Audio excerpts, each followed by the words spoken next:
నలుడి యొక్క కథని తప్పకుండా స్మరించండి అని చెప్పారు. నలమహారాజు గారి కథ మహాభారతంలోనే ఆరణ్య పర్వంలోనే ఆ వచ్చినటువంటి బృహదశ్యుడే ధర్మరాజు గారికి ప్రబోధం చేస్తాడు. నలమహారాజు గారి యొక్క కథ ఇప్పుడు నేను మీకంతా చెప్పడం ఎలా కుదురుతుంది? విహంగ వీక్షణంగా ఓసారి స్మరిస్తా. ఎందుకంటే కలి ప్రభావం గురించి మాట్లాడుతున్నాను కాబట్టి. ఎందుకు చెప్పమన్నారు ఆ విషయాలు? ఎందుకు కలి ప్రభావం చేయడు? ఆ కథకి కలికి ఏమిటి సంబంధం అన్న విషయం గురించి స్పృశించడానికి నేను కథ మీద విహంగ వీక్షణం చేస్తాను, పెద్ద వివరణ చేయకుండా.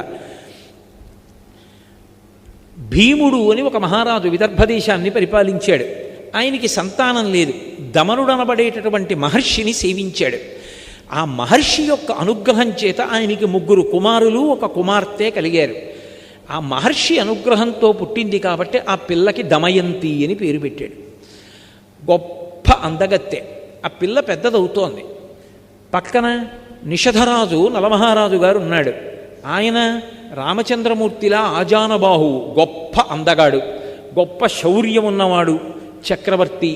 ఆయనని వివాహం చేసుకోవాలనేటటువంటి కోరిక దమయంతి యందు అనురక్తమైంది. ఎందుచేత? అక్కడికి వెళ్ళొచ్చిన వాళ్ళు ఇక్కడ చెప్తుంటే, ఇక్కడికి వచ్చినటువంటి వాళ్ళు అక్కడికి వెళ్ళి చెప్తుంటే నలమహారాజు గారికి కూడా దమయంతిని వివాహం చేసుకుందాం అనిపించింది. దానికి తోడు ఒక రోజున ఆయన ఒక హంసని పట్టుకున్నాడు. అదంది, నన్ను విడిచిపెట్టేసేయి, నీ గుణములు దమయంతితో చెప్పి నీ యందు అనురాగము కలిగేటట్టు చేస్తానంది.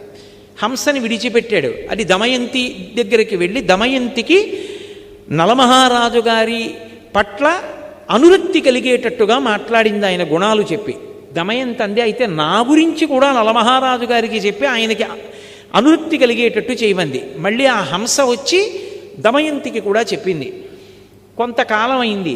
ఇక్కడ ఈయన దమయంతిని వివాహం చేసుకోవాలనుకున్నాడు, దమయంతి నలమహారాజు గారిని చేసుకోవాలనుకుంది. తండ్రి స్వయంవరం ప్రకటిస్తానమ్మా, నీ కోరుకున్న వాణ్ణే నువ్వు వివాహం చేసుకోమన్నాడు. నలమహారాజు గారు బయలుదేరాడు. ఈలోగా దిక్పాలకులు కూడా 4 బయలుదేరారు. ఎవరు? ఒకరు దేవేంద్రుడు, ఒకరు అగ్నిహోత్రుడు, ఒకరు యమధర్మరాజు గారు, ఒకరు వరుణుడు. 4 కూడా బయలుదేరి దివ్యమైన రథాల్లో వెళ్ళిపోతున్నారు. కింద నలుడు కనబడ్డాడు. వాళ్ళు ఆకాశంలో రథం ఆపి కిందకొచ్చాడు ఇంద్రుడు. నలమహారాజా, దమయంతిని వివాహం చేసుకోవాలని మా 4 అనుకుంటున్నాం, ఎవరిని చేసుకున్నా పర్వాలేదు, నువ్వు వెళ్ళి రాయబారం చెప్పాలి, దమయంతిని మా 4 ఒకళ్ళని పెళ్లి చేసుకోమని చెప్పన్నాడు. నలమహారాజు తొందరపడి మాటిచ్చాడు, మీరు ఏం చెప్తే ఆ ఉపకారం మీకు చేస్తానన్నాడు. ఇప్పుడు ఎదురొచ్చింది. అయినా మాట తప్పకూడదు కనుక ఎలా వెడతాను అంతఃపురంలోకి అంటే, నువ్వు వెడుతున్నట్టు ఎవరూ గ్రహించలేరు, నీకు ఆ వరం ఇస్తున్నామన్నారు. నలుడు తిన్నగా దమయంతి అంతఃపురంలోకి వెళ్ళిపోయి ఆవిడికి కనపడాలని సంకల్పం చేశాడు. కనపడ్డాడు. ఆవిడ వచ్చినవాడు నలుడని గ్రహించింది, పిలిచింది, మాట్లాడింది. ఆయన అన్నాడు, నేను మాటిచ్చాను, ఆ 4 ఎవరి మెడలోనైనా వరమాల వేయమన్నాడు. ఆవిడంది, నిన్ను తప్ప అన్యులను పతిగా అంగీకరించను, ఎందుకంటే నేను మానసికంగా నీకు భార్యని ఎప్పుడో అయిపోయాను, నిన్నే భర్తగా స్వీకరిస్తాను. నీకు మాట వస్తుందంటే ఒక పని చెయ్యి, వాళ్ళని స్వయంవరానికి రమ్మను, నేను నీ మెడలో మాట వేస్తాను, నువ్వు చెప్పవలసింది చెప్పావు, నేను చేయవలసింది చేస్తాను, ఇప్పుడు నీ తప్పే ఉంది, వాళ్ళని రమ్మను స్వయంవరానికి అంది. నలుడు వెళ్ళి అదే మాట చెప్పాడు. వాళ్ళు 4 కూడా వచ్చారు. వచ్చిన వాళ్ళు మామూలుగా రాలేదు. నలుడు ఎక్కడ కూర్చున్నాడో పక్క 4 కుర్చీల్లో కూర్చున్నారు.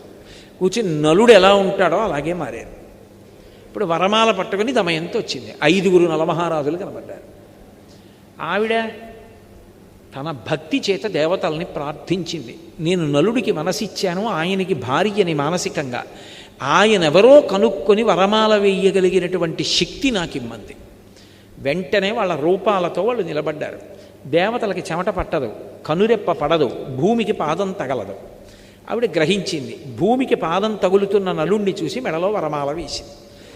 దేవతలు ప్రసన్నులయ్యారు. అమ్మా, ఎంత ధర్మాన్ని పాటించావు తల్లి, అందుకే నీకు వరం ఇస్తున్నాం. ఇంద్రుడు అన్నాడు, నువ్వు ఎక్కడ యజ్ఞం చేసినా నేను వస్తాను. అగ్నిహోత్రుడు అన్నాడు, నువ్వు సంకల్పం చేస్తే నేను వస్తాను. వరుణుడు అన్నాడు, నువ్వు ఉన్న చోట నీటికి లోటు ఉండదు, నువ్వు పిలిస్తే నేను వస్తాను. యమధర్మరాజు గారు అన్నాడు, నీ మనసు ధర్మమునందు ప్రవర్తించుగాక అన్నాడు. 4 ఇంటికి తిరిగి వెళ్ళిపోతున్నారు వాళ్ళ లోకాలకి. కలిపురుషుడు ఎదురొచ్చాడు. కలిపురుషుణ్ణి చూసి వీళ్ళ నలుగురు అడిగారు, నువ్వెక్కడికి వెడుతున్నావు అని అడిగారు. దమయంతిని వివాహం చేసుకోవాలనుకుంటున్నాను, వెడుతున్నాను అన్నాడు. అంటే వాళ్ళన్నారు, దమయంతి స్వయంవరం ఎప్పుడూ అయిపోయింది నలమహారాజు గారితో, ఇప్పుడు నువ్వు వెళ్ళి ఏం చేస్తావన్నారు. ఆయన రాశీభూతమైన క్రోధం కలి లోపలికి ఆవహించాడా. మీతో నేను ఇందాక చెప్పానే, ఆలోచన మారుతుందంతే, జీవుణ్ణి పాపభూయిష్టం చేస్తాడు. అందుకని ఆయన అన్నాడు, ఎలా సుఖపడతాడో చూస్తాను. పెళ్లి చేసుకున్నది సుఖపడడానికి కాదు, ఎలా సుఖపడతాడో చూస్తాను. దమయంతిని నలుడితో కలిసి సంతోషంగా ఉండకుండా చేస్తాను అని ఆయన ప్రయత్నాలు ఆయన ప్రారంభం చేశాడు. ఈలోగా నలమహారాజు గారికి దమయంతి యందు ఇంద్రసేనుడు, ఇంద్రసేన అని ఒక కొడుకు కూతురు పుట్టారు. ఆ రోజుల్లో పేర్లు అలా అన్నా చెల్లెలకి ఒకలా ఉండేట్టు పెట్టడం అప్పుడే ప్రారంభమైంది. ఇలా ఉంది. ఇంద్రసేనుడు, ఇంద్రసేన అని పేరు పెట్టారు. ఈలోగా కలిపురుషుడు నలమహారాజు గారి యొక్క జ్ఞాతి, పెదనాన్నగారి కొడుకు, ఆయన దగ్గరికి వెళ్ళాడు. వెళ్ళి ఆయన్ని కలుసుకుని, రాజ్యం అంతా నీకు వచ్చేట్టు చేస్తాను, నాతో రమ్మన్నాడు. ద్వాపరుణ్ణి పిలిచాడు, నువ్వు పాచికలలోకి ప్రవేశించు, నేను నలమహారాజులోకి ప్రవేశిస్తాను. నలమహారాజు యందు ధర్మమునందు అనురక్తి తగ్గి ఇతర విషయముల యందు అనురక్తి పెరుగుతుంది. అప్పుడు సర్వనాశనం చేస్తాను. బయలుదేరమన్నాడు. అందరూ బయలుదేరి వచ్చారు. వచ్చిన తరువాత నలమహారాజులోకి ప్రవేశించాలంటే అవకాశం ఏది? ఎందుకు ప్రవేశించలేకపోయాడో అక్కడ చెప్పాడు బృహదశ్యుడు. ఆయన ఎప్పుడూ పుణ్యం గురించి ఆలోచిస్తాడు, పాపమునకు వశుడు కాడు. ఇందాక నేను మీతో మనవి చేయడానికి కారణం అది. ఆయన కోపంతో ఆలోచించాడు, ప్రేమతో ఆలోచిస్తాడు. అందుకు పరిష్కారం ఉంటుంది, తాను శాంతిగా ఉంటాడు. పుణ్యం గురించి ఆలోచిస్తాడు, నాకు పాపం వస్తుందేమో అని భయపడతాడు. అందుకని పాపచింతనతో కూడుకున్న పనివైపుకి వెళ్ళడు. ఎప్పుడూ జపం చేస్తూ ఉంటాడు. జపం చేస్తున్న వాడికి ఏమవుతుందంటే నాడీమండలం అంతా కూడా ప్రచోదనమై పరమశాంతిగా ఉంటాడు. ఇప్పుడు తపస్సు చేస్తూ ఉంటాడు, అగ్నిని ఆరాధిస్తాడు, మంచి విషయాలు వింటూ ఉంటాడు.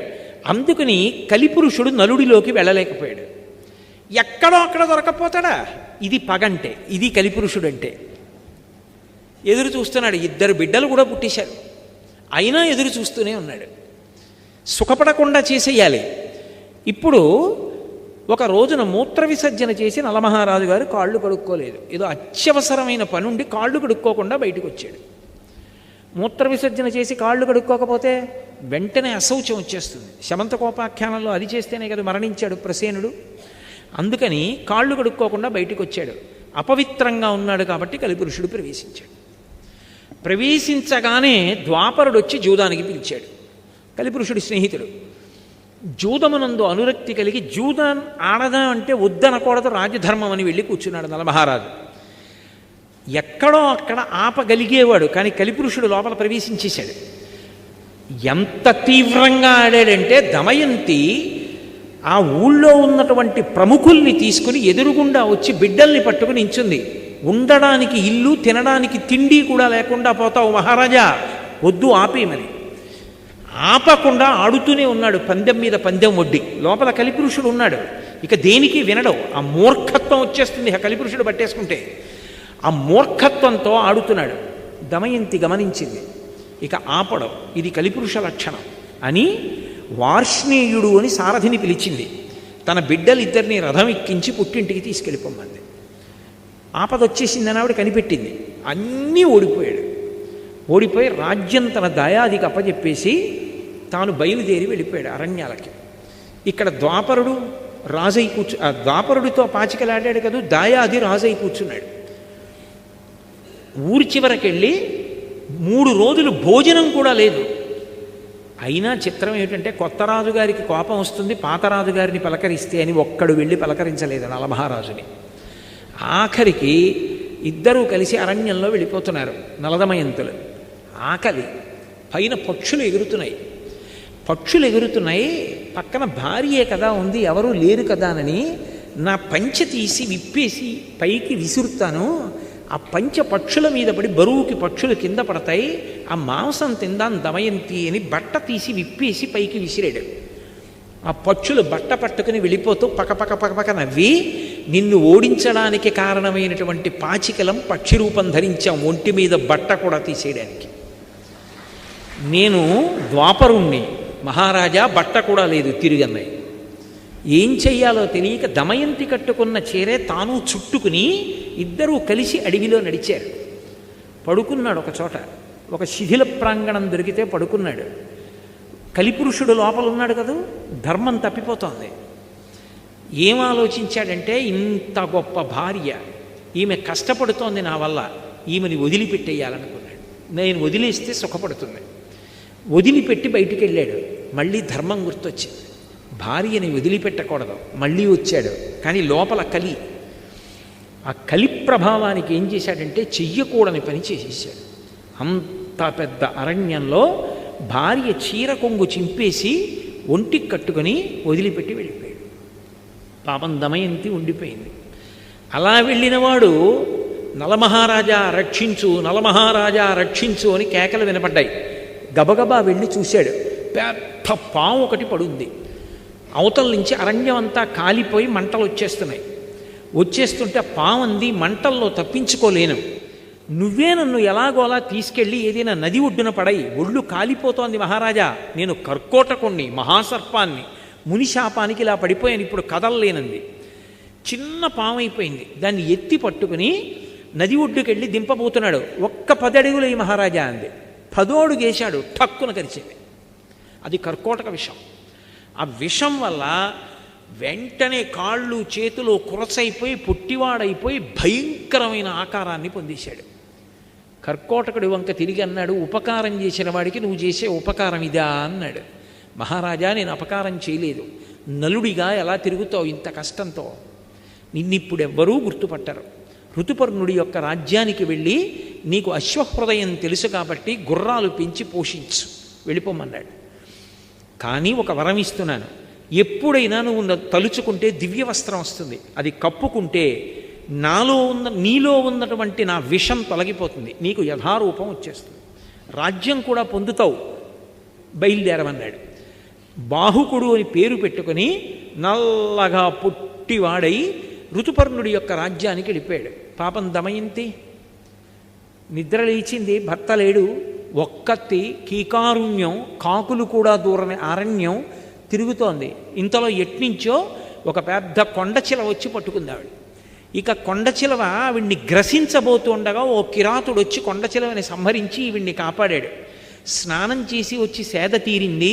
ఆవిడికి పళ్ళు తేనె ఇచ్చాడు, తింది. అంతలో అతని యందు పుట్టకూడని కోరిక పుట్టింది.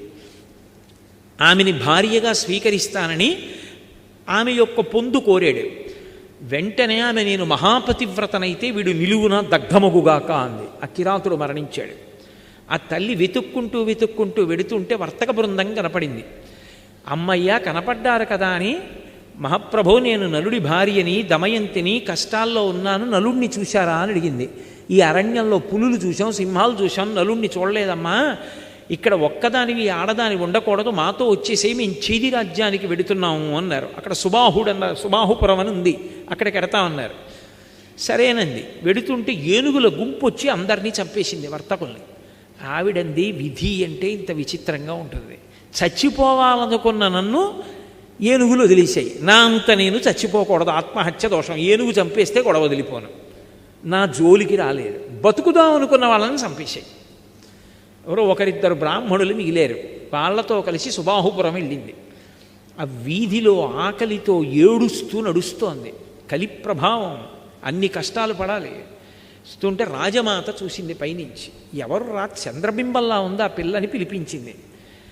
ఏమమ్మా, నిన్ను చూస్తే రాచపుత్ర స్త్రీలా ఉన్నావు, ఇంత కష్టంలో ఉన్నావు, నా అంతఃపురంలో ఉండమంది. నిన్ను చూస్తే నాకు ఎందుకో మనసు స్పందిస్తోంది, ఏదో బంధుత్వం ఉందనిపిస్తోంది, నా దగ్గర ఉండండి.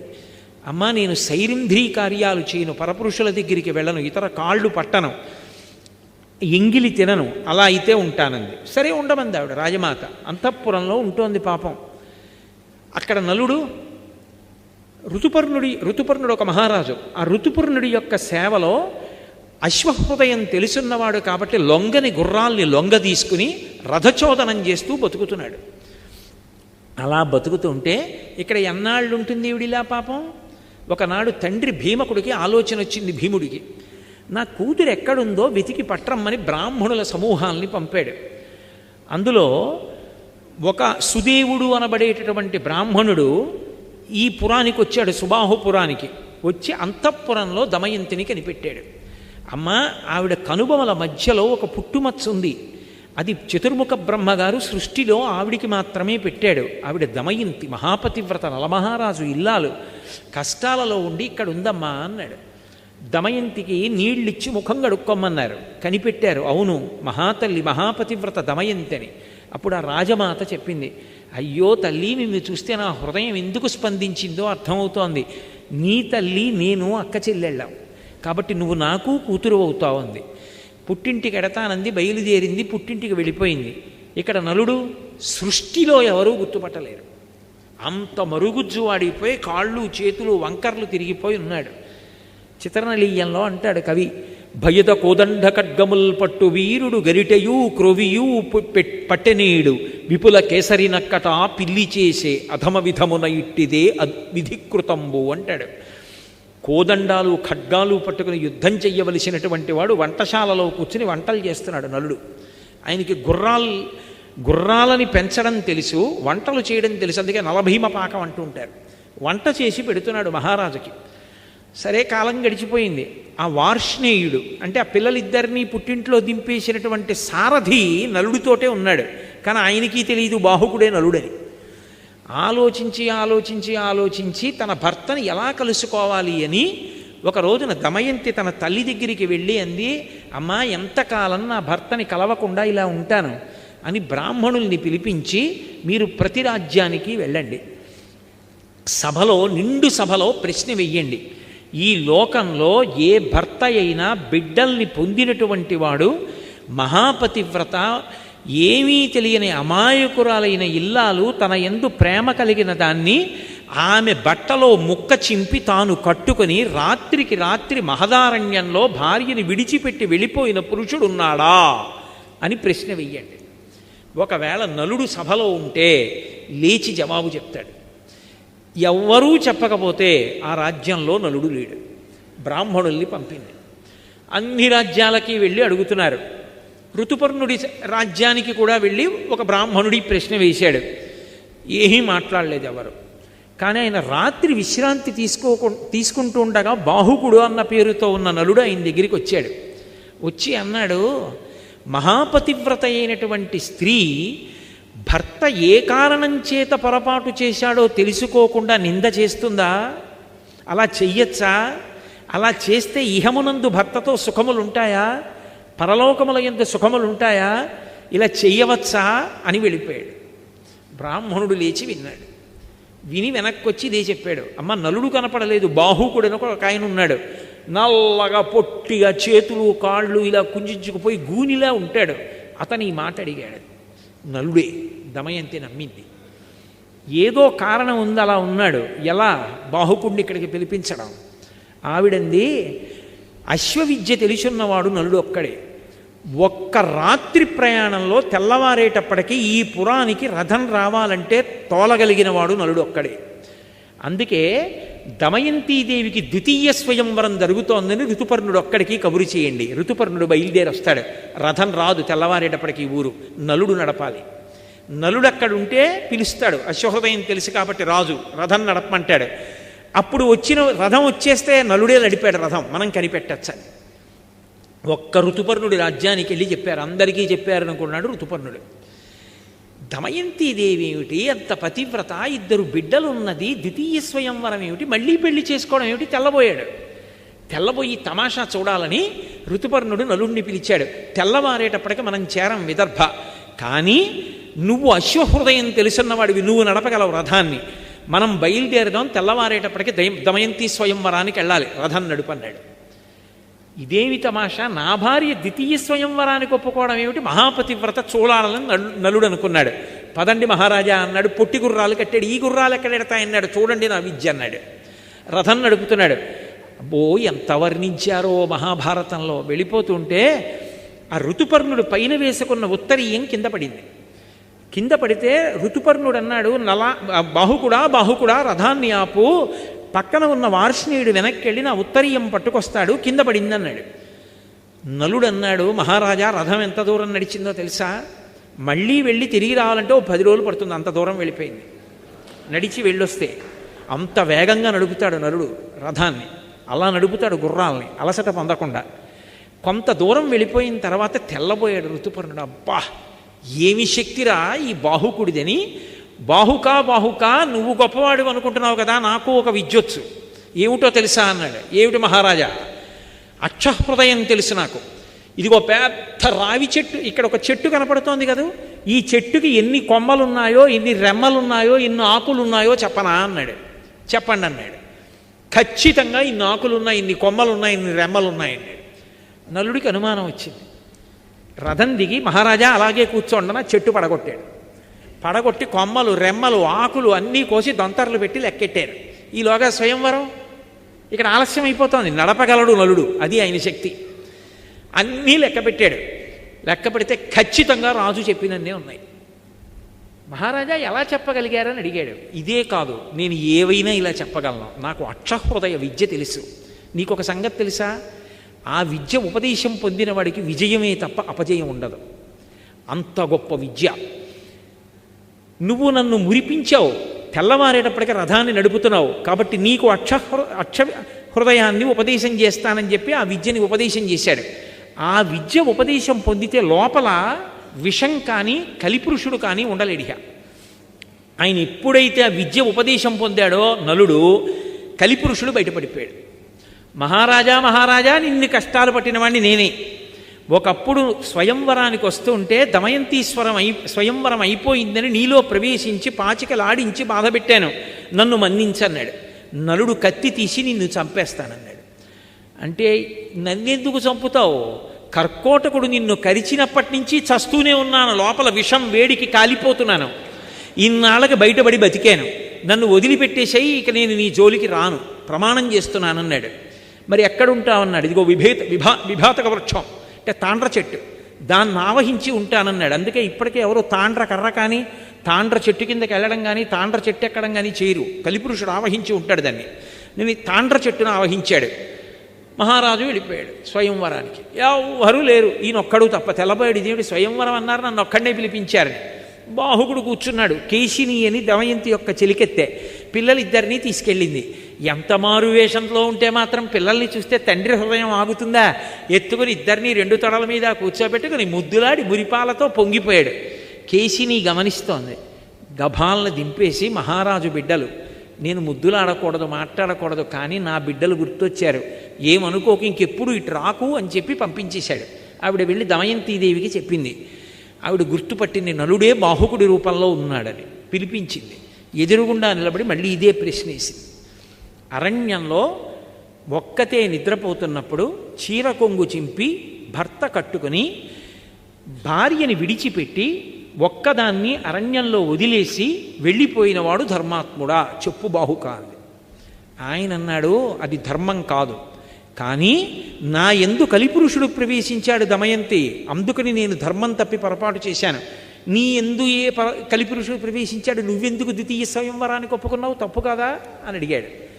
త్రికరణ శుద్ధిగా నాకు ద్వితీయ స్వయంవరం మీద అనురక్తి లేకపోతే నీకోసమే నేను ద్వితీయ స్వయంవరం ప్రకటించుంటే దేవతలు పలికెదరుగాక అంది. వాయుదేవుడు వచ్చి నిజం చెప్పాడు, ఆమె నీకోసమే ద్వితీయ స్వయంవరం ప్రకటించిందని. వెంటనే కర్కోటకుడిని తలుచుకున్నాడు, దివ్యవస్త్రం వచ్చింది, కప్పుకున్నాడు, నలుడైపోయాడు. నలుడైపోగానే దమయంతిని స్వీకరించాడు, చాలా సంతోషించాడు. మళ్ళీ తన రాజ్యానికి వెళ్ళాడు. దయాదిని పిలిచాడు. ఈసారి గెలిస్తే దమయంతి నీది, ఈసారి గెలిస్తే రాజ్యం నాది అన్నాడు. ఎందుకని ఈసారి కలిపురుషుడు తనలో లేడిక, తనది గెలుపు, ధర్మం తనది కనుక. ఎక్కడ ధర్మం ఉందో అక్కడ గెలుపు. పాచికలు వేశాడు. వెయ్యగానే నలుడు గెలిచాడు. దాయాది వెళ్ళిపోయాడు. రాజ్యంతో తొలతూగాడు. అప్పుడు కలిపురుషుడు వరమిచ్చాడు.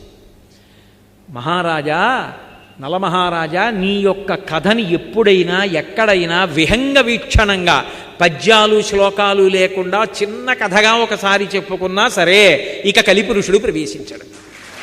అసలు ముందు ఈ సభని కాపాడాలి కదా, కలిపురుషుడు ప్రవేశించకుండా నేను అసలు ఆయన ప్రవేశించకుండా ఉంటే కదూ రేపటి సభ, ఎల్లుండి సభ. అందుకని నేను ఇవాళ ఈ కథ చెప్పవలసి వచ్చింది. అందుకని నలోపాఖ్యానాన్ని వినాలి, లేదా విహంగ వీక్షణంగా స్మరించాలి. ఇది కూడా చెయ్యలేకపోతే నేను ఒక వరం ఇస్తున్నాను లోకానికి. ఎప్పుడైనా సరే ఉర్వినీది ప్రసిద్ధంబో కర్కోటకుని దమయంతిని పుణ్యమూర్తియగు నలుని రుజుచరిత్రుండగు ఋతుపర్ణుని కీర్తించిన కలిభయములు క్రాగునంత తప్పదు అధిపా అన్నాడు. ఓ మహారాజా, నేను వరమిస్తున్నాను.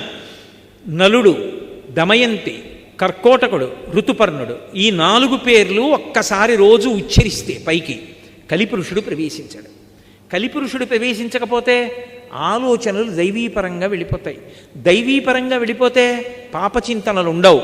అందుకని పాపచింతనల నుండి బయటపడడానికి, కలిపురుషుడి నుంచి వినిర్ముక్తుడు కావడానికి తప్పకుండా అందరూ స్మరించవలసినవి 4 పేర్లు. అందరూ చదవవలసినది నలోపాఖ్యానమని, ఇతిహాసము పంచమవేదమని వ్యాసభగవానుడు లోకం కోసం ఇచ్చినటువంటి పరమాద్భుతమైనటువంటి భారతంలో ఆరణ్య పర్వంలో ధర్మరాజు గారితో బృహదశ్వుడు చెప్పి, అంత గొప్పదయా అక్షహృదయం అన్న విద్య నీకు కూడా ఉపదేశం చేస్తున్నాను, నువ్వు ఎదర రాజ్యాన్ని పొందుతావు అన్నాడు. కాబట్టి ఇవాళ మనందరం నలోపాఖ్యానాన్ని విహంగ వీక్షణంగా విన్నాం.